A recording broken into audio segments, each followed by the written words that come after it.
বিসমিল্লাহির রহমানির রহিম। আসসালামু আলাইকুম। নিয়ে আসলাম ভি শেপের একটা গলা। আমরা খুব সহজে কিভাবে করব চলুন দেখে আসি। এবং অনেক আপুরাই আছে যে জামায় গলাটা কাটা থাকে, তারপর বক্রমে কিভাবে সেটিং করে কাটবে সেটাও বুঝতে পারেন না। তো চলেন দুটো একসাথে শিখে আসি। তো বক্রমটা আমি দুই ভাঁজ করে আমার দিকে করে নিয়েছি, জয়েন্ট পাশটা খোলা পাশটা তার অপর সাইডে দিয়েছি। আর জামাটা তো সেম এভাবেই সামনে দিকে দেয়া আর খোলা পাশটা অপর সাইডে দেওয়া, এভাবে সোজা করে ফালিয়ে দুইটা এক সমান করে রেখে তারপর আমি একটা দাগ দিয়ে নিলাম। তারপরে আবার আরেকটা দাগ দিয়ে নিলাম দুই সুতা রেখে। এই যে আমি দুই সুতা রেখে একটা দাগ দেব, কারণ এই দুই সুতাটা যদি আমি না কেটে ফেলাই তাহলে কিন্তু গলাটা সেটিং করতে গেলে সমস্যা হয়ে যাবে। ওকে, তো তারপর আমি দুই সুতা দাগ দিয়ে ওখানটা কেটে নিলাম। কাটার পর আমি হাফ ইঞ্চি পরিমাণ চওড়া রেখে গলার বক্রমটা সাইজ করে নেব। ভিডিওটি যদি আপনাদের ভালো লেগে থাকে তাহলে অবশ্যই একটা লাইক কমেন্ট শেয়ার করে যাবেন। আর যদি পেজটা ফলো দেওয়া না থাকে প্লিজ ফলো দিয়ে সাথে থাকবেন। যারা ইউটিউব চ্যানেল থেকে দেখবেন তারা অবশ্যই চ্যানেলটা সাবস্ক্রাইব করে যাবেন। ধন্যবাদ। তারপরে এই যে আমি এইভাবে বসিয়ে নিব একটা কাপড়ে। কাপড়ে বসানোর পর অবশ্যই আপনারা খেয়াল রাখবেন, কাপড়ে বসালেই শুধু হবে না, যে বসালেই যে সেটিং হয়ে যাবে ব্যাপারটা কিন্তু তা না। আপনারা কাপড়ে বসানোর সময় অবশ্যই খেয়াল রাখবেন আপনাদের গলাটা কি দুই রকম ভাবে বসানো হলো কিনা, একটা একদিক দিকে সরে গেল কিনা, দুটো সমান আছে কিনা। যেহেতু আপনি এটা খেয়াল করতে পারবেন, কারণ আপনার যদি এক সাইডের বক্রমের মাথার উপরের দিকে অল্প কাপড় থাকে, আরেক সাইডে যদি বেশি কাপড় থাকে, তাহলে অবশ্যই আপনারা বুঝতে পারবেন যে বক্রমটা হয়তো সেটিং করা বাঁকাতারা হয়েছে। বাঁকাতারা হলে কিন্তু হবে না।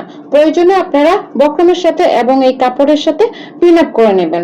আপনার গলাটা যত সুন্দর করে এখানে সেটিং করবেন তত সুন্দর করে ঠিকঠাক ভাবে পারফেক্ট ভাবে জামার মধ্যে বসাতে পারবেন। তারপর আমি এই যে কাপড়টা সাইড দিয়ে ভেঙে নিব। ভেঙে নেওয়ার পরে এই কাপড়টা আবার সাইজ করে নেব। অবশ্যই আপনারা সুন্দর করে এই কাপড়টা ভাঙার চেষ্টা করবেন।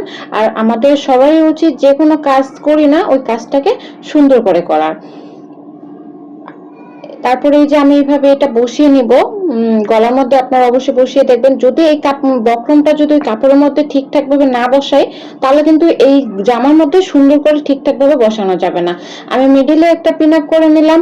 আপনারা প্রয়োজনে দুটো তিনটে পিন আপ করে নেবেন, মানে যাতে গলাটা লড়াচড়া না করে এবং কোনো জায়গায় জানি টানান না লাগে। ঠিক আছে, আপনারা প্রথম থেকে নরমালি ধরে রাখবেন, কোথাও টেনে মিলাতে যাবেন না। যদি টেনে মিলাতে যান তাহলে কিন্তু আপনার গলা জামাটা তৈরি করার পর গলার ফিটিংটা সুন্দর হবে না। তারপর এই যে আমার এটা হয়ে গেল। অবশ্যই যে কোনো ডিজাইন গলার মধ্যে কোনাগুলো কাটার চেষ্টা করবেন। আর কোনাগুলো কাটার সময় অবশ্যই খেয়াল রাখবেন আপনাদের জামা ভিতরের সাইডে যেন কোনোভাবে কেটে না যায়, কারণ কেসির পোস্ট যে কোনো ভাবে পড়তে পারে, ওই দিকটা সাবধান থাকবেন। এবং কাটার সময় এটাও খেয়াল রাখবেন সুতাটা যেন কেটে না যায়। সুতাটা কেটে গেলে, সেলাইয়ের সুতাটা কেটে গেলে কিন্তু গলাটা খুলে যাবে। তো এই যে তৈরি হয়ে গেল ফাইনালি আমাদের গলাটা, এবং খুব সহজভাবে আমি বোঝানোর চেষ্টা করছি এবং কোথাও কোনো জায়গায় আমি এটা ফাস্ট করিনি, যাতে আপনাদেরকে সুন্দরভাবে বোঝাতে পারি। এবং সেম ভাবেই আমরা অন্যান্য গলাগুলোও করে থাকি। ধন্যবাদ এতক্ষণ আমার সাথে থাকার জন্য। সবাই সুস্থ থাকবেন, ভালো থাকবেন। আসসালামু আলাইকুম।